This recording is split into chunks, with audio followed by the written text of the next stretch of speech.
এই যে দেখো মটর পনির একদম রেডি হয়ে গেছে, দেখতে পাচ্ছ।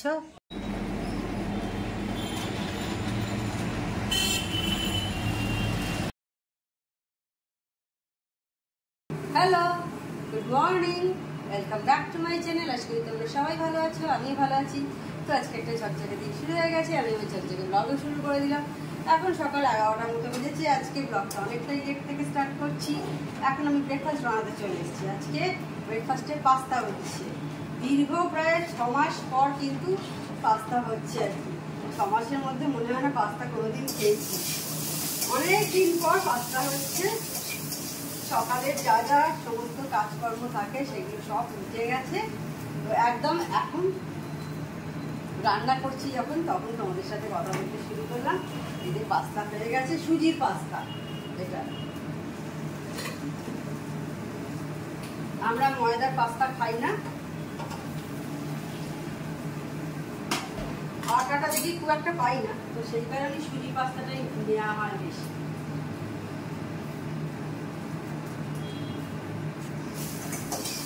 সবজিটাও অনেকটাই ভাজা হয়ে গেছে।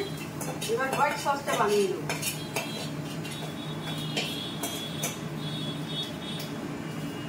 চলো হোয়াইট সসটা আমি কিভাবে বানাই তোমাদের একটা শেয়ার করে দিই।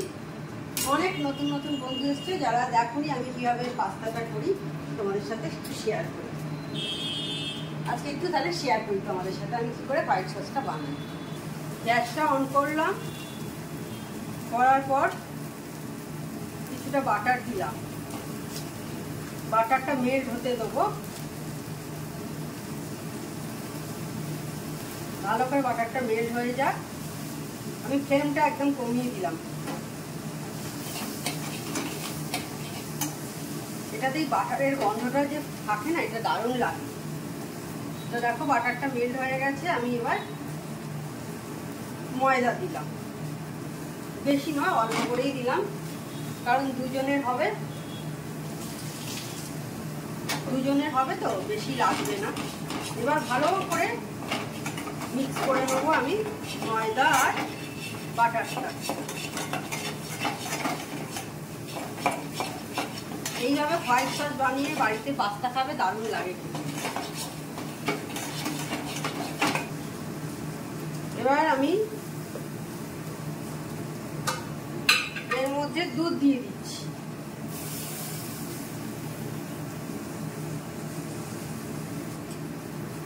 দুধ দিয়ে আমি ফ্লেমটা বাড়িয়ে দিলাম, দিয়ে ভালো করে এবার একটু মিক্স করব, যাতে ময়দাটা লাম না হয়ে যায়, যাতে ডেলা না হয়। অনেক সময় ডেলা থেকে যায়, সেইটা যাতে না হয় ভালো করে তার জন্য মিক্স করব।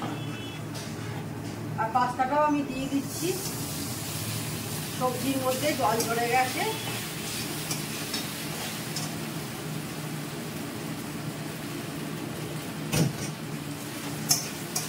পাস্তাটা দিয়ে মিক্স করে দিলাম সবজিটা, আর এটাকে ভালো করে মিক্স করছি, দেখতে পাচ্ছ।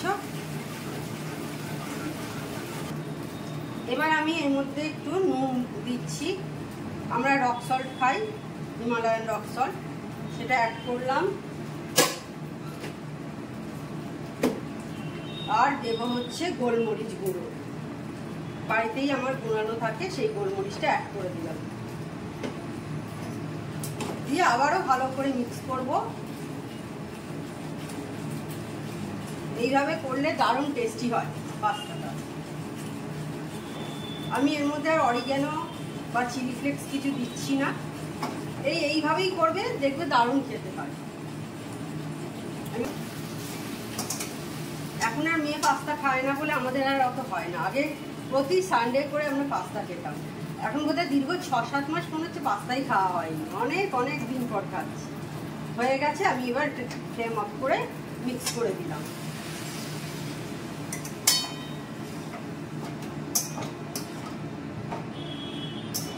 একবার এইভাবে করে বলো কেমন হয়। দেখো বাড়ির সবাই বলবে দারুণ হয়েছে। ব্রেকফাস্ট খেয়ে নিয়ে এবার রান্না করতে চলে এসেছি। শিম বড়ি আলুর ঝাল করব। বড়িটাকে আগে দেখো শুকনো খোলায় ভেজে রেখে দিয়েছি, দিয়ে কড়াতে একটুখানি 5 ফোড়ন দিয়েছি, আর এবার আলু দিয়েছি। একটু অল্প অল্প একটু ভেজে নেবো, বেশি ভাজবো না। এদিকে ভাতটা ফুটিয়ে রেখে দিয়েছি। এবার শিমগুলোকে সব ছেড়ে দিলাম।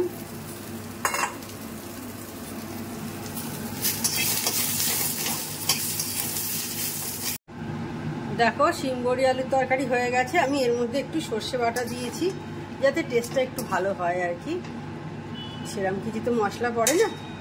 তো রেডি হয়ে গেছে, আলু সেদ্ধ হয়ে গেছে। ও বড়িটা দেওয়া হয়নি, ভুলে গেছি।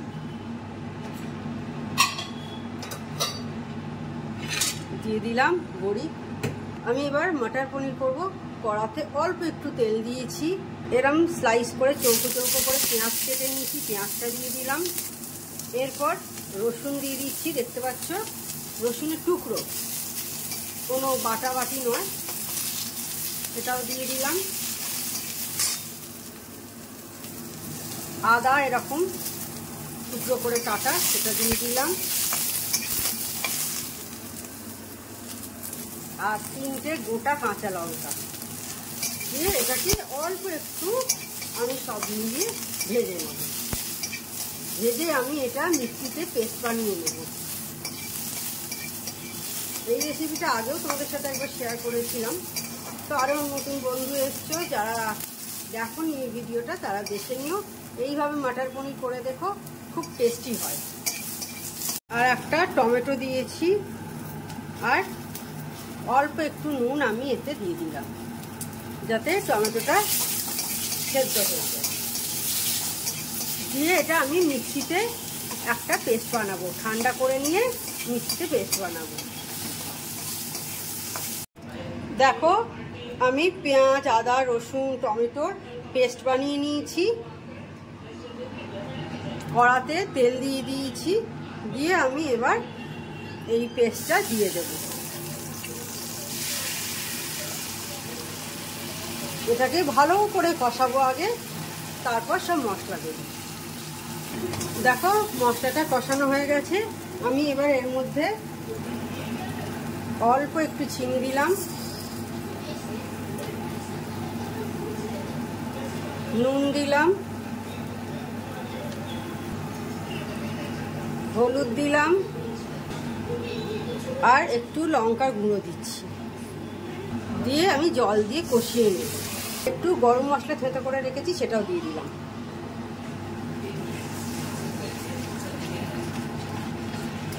দেখো কি সুন্দর কালারটা এসছে, দেখতে পাচ্ছ? দেখো গ্রেভিটা ফুটে উঠেছে। আমি এর মধ্যে কড়াইশুঁটিটা দিয়ে দিচ্ছি। এই যে দেখো মটর পনির একদম রেডি হয়ে গেছে, দেখতে পাচ্ছ? দারুণ টেস্টি হয়েছে। Hello, good evening. তো সেই দুপুরে রান্না করছিলাম, তারপর আর তোমাদের সাথে কোনো কথা বলা হয়নি। চা খাওয়া হয়ে গেছে, মেস মুদি সমস্ত কিছু খাওয়া হয়ে গেছে। 7:30 বেজে গেছে, দেখতে পাচ্ছ? রেডি হয়েছি, একটু বেরোচ্ছি, একটু স্টেশনের দিকে যাব, একটু দোকানে যাওয়ার আছে। তো কিছু শেয়ার করা হয়নি। চা খাওয়া হয়ে গেছে অনেকক্ষণ আগে। তো ঠিক আছে, চলো রাস্তায় বেরিয়ে একদম তোমাদের সাথে কথা হবে।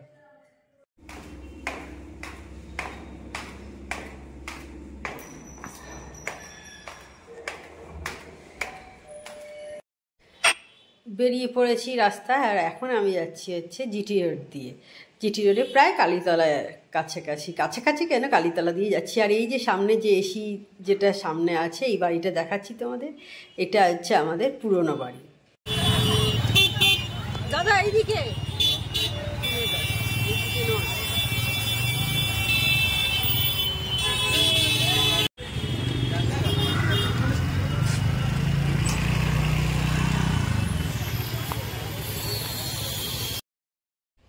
আমার দোকানের কাজ মেটানো হয়ে গেছে।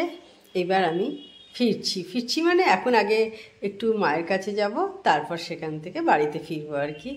তো তোমাদের সঙ্গে একটু দোকানপাট সব শেয়ার করছি। আর দেখো কি সুন্দর এখানে বসেছে না, মাটির পুতুল নিয়ে সব বসেছিল, ভালো লাগছিল বেশ দেখতে। মায়ের কাছে যাব তো ভাবলাম একটু কিছু কিনে নিয়ে যাই। একটু পেস্ট্রি কিনতে ঢুকলাম আর কি। তো দেখছি কি পেস্ট্রি নেওয়া যায় মায়ের আর আমার জন্যে। তো এই যে দেখো, এই যে স্ট্রবেরি এটাই নিয়েছি, এটা দেখালাম তোমাদের। আর এখানে কি কি কেক পাওয়া যায়, আর এখানে কেকগুলো কিন্তু সবই এগলেস কেক। এই যে তখন দেখলে কেকের দোকানে গেছিলাম, নিয়ে এলাম এই কেকটা।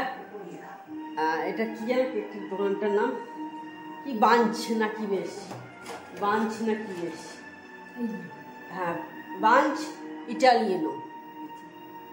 হ্যাঁ, তো এখানে সব নিরামিষ কেক পাওয়া যায়, তো নিয়ে এলাম, সেই দুজনে এখন খাবো, মা আর মেয়ে।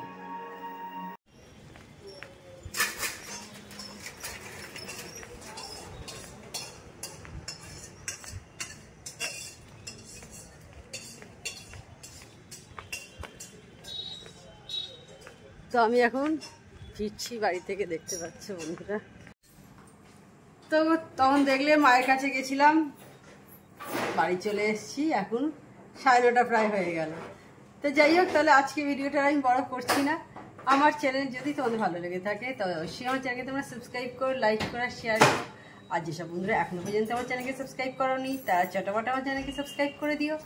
Tata, good night, sweet dreams.